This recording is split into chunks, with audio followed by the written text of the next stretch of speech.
감사하며 기도드렸사옵나이다. 아멘. 할렐루야. 우리 앞뒤 앞을 보시고 주님의 사랑으로 인사들 나눕시다. 사랑합니다. 이번 주간도 승리하시기를 주님의 이름으로 축원합니다. 오늘 빌립보서 1장 12절로 20절까지의 말씀을 보면요, 참 역설적인 이야기를 하고 있습니다. 바울이 참 유대교 지도자로서 온갖 부귀영화와 권위와 명예를 다 누리고 있었는데 다메섹 도상에서 예수 그리스도를 만나고 이제 예수 그리스도에게 매임 당하고 바울이 느끼는 기쁨을 표현한 것으로 오늘 본문을 볼 수가 있습니다. 그래서 예수 그리스도께 믿음으로 매임은 어떤 현상이 일어나느냐라고 하는 것을 생각을 해보고 은혜 받기를 바랍니다. 바울이라고 하는 바리새인이 예수님께 믿음으로 매임을 받고 나서 복음이 온 세상에 전해지는 유익이 있었다라고 하는 것을 우리는 알 수가 있습니다. 여러분들 요즘 어떻습니까? 우리나라의 기업체뿐만이 아니라 군대에서까지도 적극적인 사고를 갖자라고 하는 캠페인이 오랫동안 일어나고 지금까지 일어나고 있습니다. 다시 말해서 적극적인 사고를 하자라고 하는 것입니다. 그래서 이 훈련을 뜯어보면 원칙적으로 do 할 수 있다, can 할 수 있다, 하라 할 수 있다 라고 하는 이런 권면이 그 훈련 내규에 들어있다라고 하는 것을 우리는 알 수가 있습니다. 바꿔서 말하면 어떤 일이든지 내가 스스로 할 수 있다고 믿고 실행할 때 성공적으로 그 맡은 일을 완수할 수가 있다라고 하는 그런 의미가 깃들어져 있다고 생각을 합니다. 이러한 생각을, 이러한 사고를 지니게 하기 위해서 교육 담당자들이 대단히 쉬운 말, 쉬운 예화를 들고 있는 것을 볼 수가 있습니다. 어떤 사람들이 물이 이 컵에 담겨져 있는데 반 컵 정도 있는 걸 가지고 와서 여기 물이 얼마만큼 있느냐 그러면 그 그룹의 반은 뭐라고 말을 합니까? 에이, 그 반밖에 없네요. 이런 사람이 있는가 하면 또 반대는 거기 아직도 반이 남아있네요. 반밖에 없네요 라고 하는 사람들과 아직도 반이 남아있네요 라고 생각하는 사람들의 생각의 차이가 엄청나게 다르다라고 하는 것을 우리는 깨달아야 됩니다. 첫 번째 부류의 사람은 대단히 소극적인 사람이다. 또 부정적인 사고의 소유자라고 우리는 규명을 할 수가 있습니다. 두 번째 부류의 사람은 적극적인 사람이며 긍정적인 사고의 소유자. 아이고 아직도 반이나 남았네요 라고 하는 그런 긍정적인 사고의 소유자라고 우리가 분류를 할 수가 있는 것입니다. 사랑하는 예수님교회 성도 여러분, 이와 같은 기본적인 사고 훈련을 통해서 교육 담당자들은 교육을 받는 사람들의 의식을 부정적인 데서 긍정적인 데로 전환시키기 위해서 노력을 하고 있다는 것을 우리는 알아야 된다라고 하는 것입니다. 그런데 그리스도의 교회, 예수님을 나의 구주로 살아계신 하나님의 아들로 믿고 영접하고 세례받아서 그리스도인이 되고 이 기독교는 어떻게 생각을 하느냐? 기독교적인 사고는 긍정적인 사고라고 하는 것을 우리는 알아야 되는 줄로 믿으시기 바랍니다. 이 긍정적 사고는 단순히 이러한 의식의 전환과는 차원이 다르다는 거예요. do, can이라고 하는 원리에 의해서 훈련시켜서 만들어지는 그런 결과물이 아니다라고 하는 것입니다. 기독교적인 긍정적 사고는 단순히 이러한 의식의 전환과는 차원이 다르다라고 하는 것을 우리는 알아야 됩니다.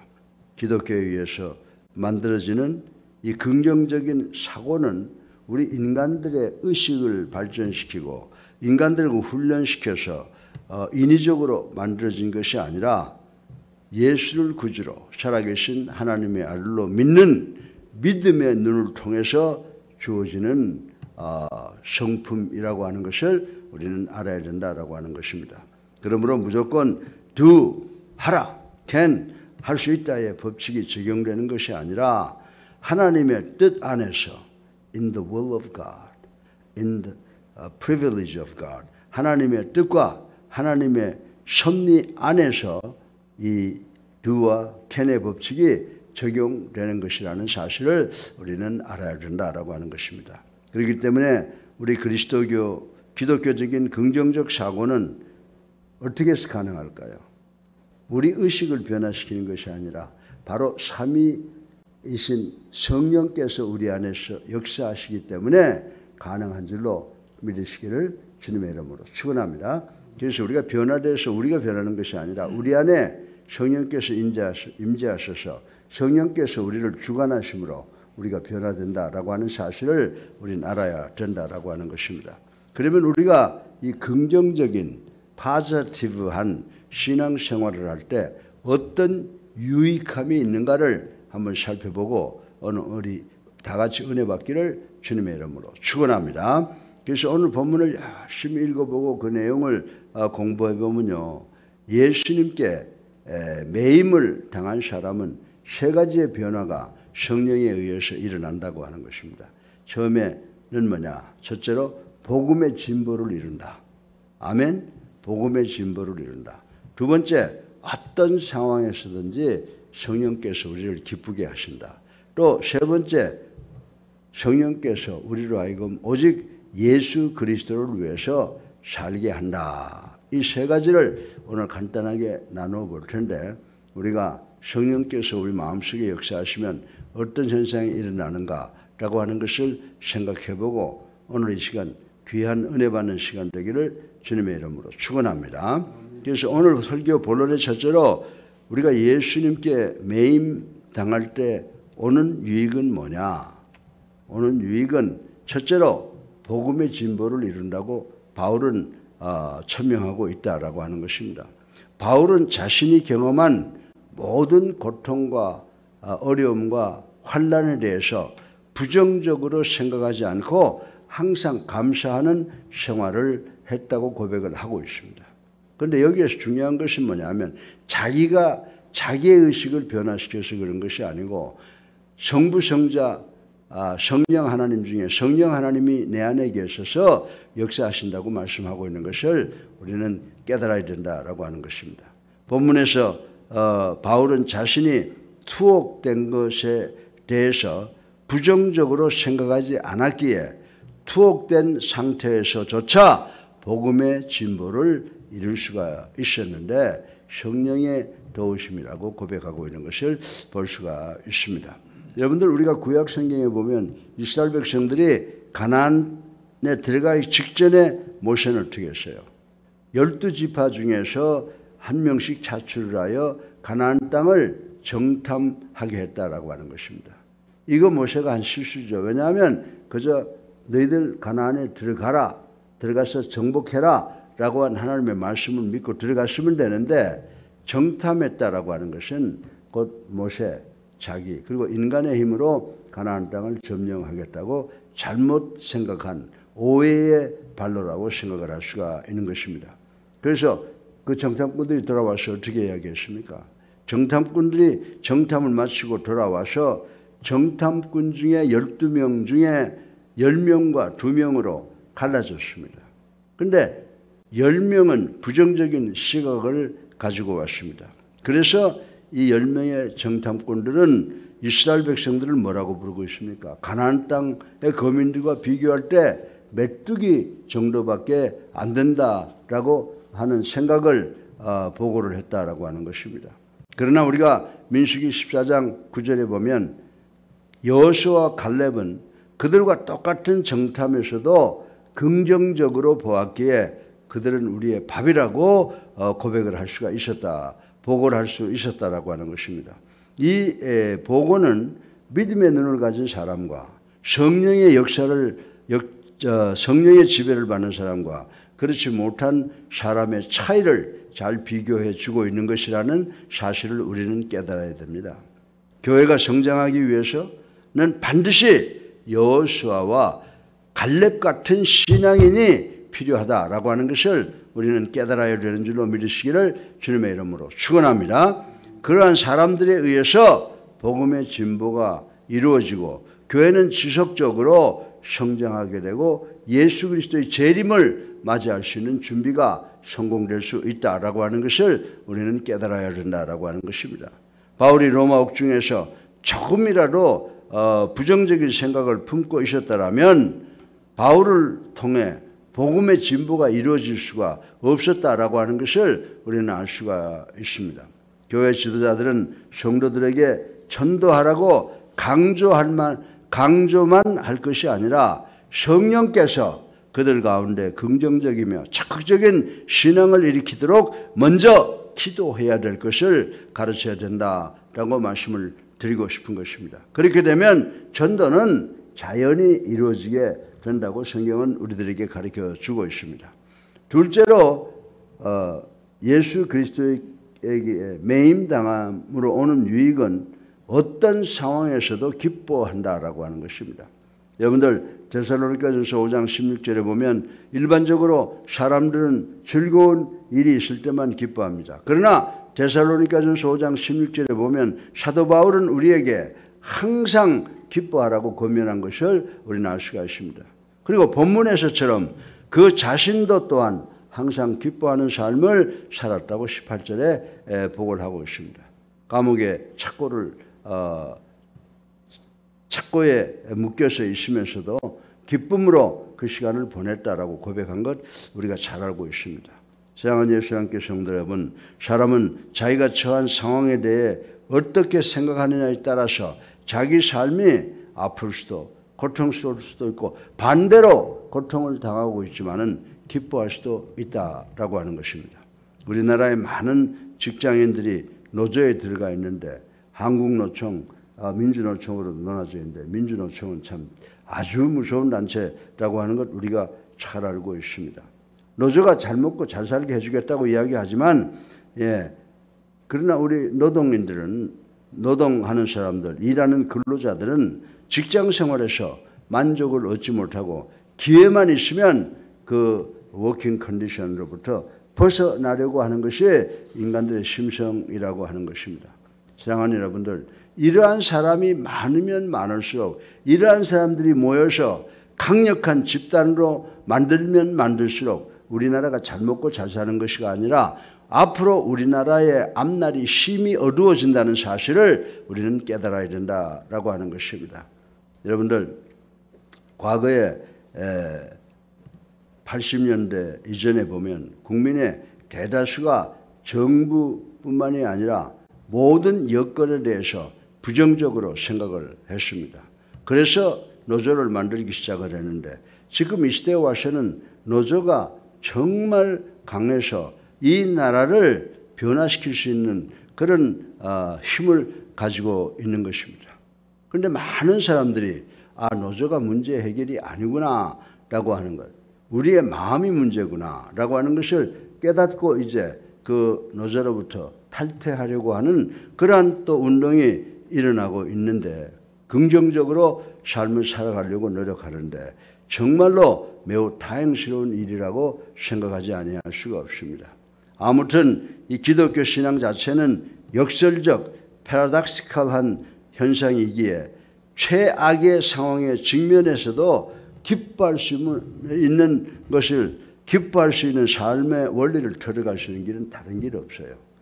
예수 그리스도를 나의 구주로 살아계신 하나님의 아들로 믿고 영접하고 세례받아서 성령을 내 마음속으로 모시고 들어가는 것이 우리가 삶을 어떻게 보느냐, 부정적으로 보느냐, 긍정적으로 보느냐가 결정이 되고 우리의 삶이 아무리 어렵고 힘들다고 하더라도 성령의 지배를 받으면 그 어려움 속에서도 우리는 항상 기뻐하고 항상 감사하고 만족한 그런 마음을 갖게 되는 줄 믿으시기를 주님의 이름으로 축원합니다. 그리고 세 번째 마지막으로 내가 예수 그리스도께 매임 당하는 것을 통해서 주는 유익은 뭐냐? 우리의 삶의 목적이 바뀌어진다는 거예요. 어떻게 바뀝니까? 우리가 예수를 믿고 성령을 소유하기 전까지는 내 삶을 내가 스스로 만드는 줄 알고 내가 내 삶을 통해서 행복을 얻겠다. 이렇게 생각을 하는데 성령이 우리 마음속에 임재하면 우리가 이제 나를 위해서 사는 것이 아니라 오직 그리스도를 위해서 사는 목적으로 변하기 때문에 우리들의 마음 상태가 변화를 있게 된다라고 하는 것입니다. 세상에서 긍정적인 사고를 가진 사람은 자기 자신이나 다른 사람에게도 유익을 줄 수가 있습니다. 이 긍정적 사고는 자칫하면 인간을 이기적으로 만들 위험성도 없지 않아 있습니다. 그러나 우리 그리스도의 교회, 기독교의 긍정적인 신앙은 본질상 우리 인간의 생각으로 만들어지는 것이 아니고 성령을 통해서 주어지는 것이기 때문에 성도 자신의 모든 것을 그리스도를 나타내는 목적으로 사용하게 된다라고 하는 것입니다. 성도들은 그러한 일을 통해서 그리스도의 풍성함을 체험하는 것으로서 비록 내 생활이 조금 어렵고 힘들고 고통스럽더라도 그 가운데서도 만족할 줄 아는 그런 능력을 소유하게 된다라고 하는 것입니다. 그래서 바울은 본 서신 중에 빌립보서 4장 13절을 보게 되면 대단히 귀한 말씀을 했습니다. I can do all things in Christ who gives me strength. 무슨 말이냐면 내게 능력 주시는 자 안에서 내가 모든 일을 할 수 있느니라. 아멘. 이러한 마음 상태를 가지고 있으면요, 그냥 일반적인 생각을 하는 사람과는 아주 판이한 생활을 할 수가 있습니다. 비록 똑같이 고통스러운 삶을 살고 있다고 하더라도 성령의 지배를 받는 사람은요, 정말 긍정적인 사고, 긍정적인 행동을 할 수 있게 된다라고 하는 것입니다. 그래서 증인들이 있지 않습니까? 사도 바울의 긍정적 신앙 자세를 우리는 잘 알 수가 있습니다.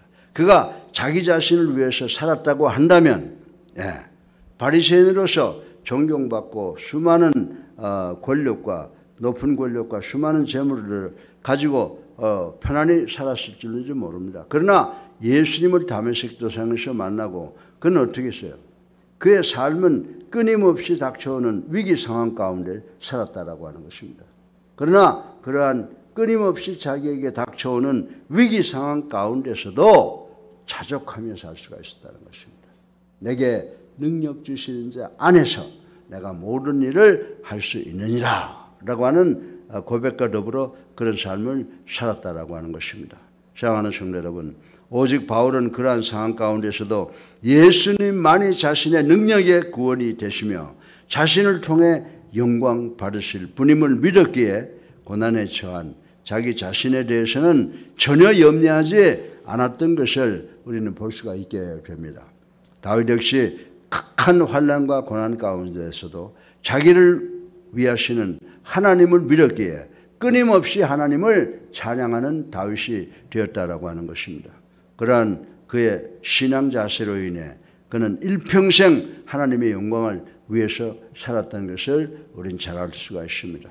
사랑하는 예수님께 성도 여러분, 우리는 어려움이나 고통이나 고난이나 환난 때문에 뒤로 물러가 침륜에 빠질 자가 아니라는 사실을 명심하시기 바랍니다. 오히려 우리는 주 예수 그리스도 안에 있는 하나님의 사랑에서 어떤 것도 우리를 끊을 수 없는 놀라운 신분을 소유한 자들이라고 하는 것을 확실히 믿고 이 어려운 삶, 고통스러운 삶, 환난의 삶에서 승리하는 우리 예수님께 성도님들 되시기를 주님의 이름으로 축원합니다. 진정 주님을 믿는 믿음 안에 산다면 바울 선생이나 다윗같이 적극적인 신앙 생활, 긍정적인 신앙 자세를 지닐 수 있으며 또한 그러한 신앙을 통해서 하나님을 위해서, 하나님의 영광을 위해서, 주님을 위해서 많은 열매를 맺을 수가 있다는 것입니다. 우리는 어떤 상황에서도 자신에게 유익되는 확신을 가지고 담대하게 신앙생활을 끝까지 지켜나가는 우리 모두가 되시기를 주님의 이름으로 축원합니다. 우리가 예수 그리스도의 메인바 되어서 우리에게 오는 유익이 뭐라고요?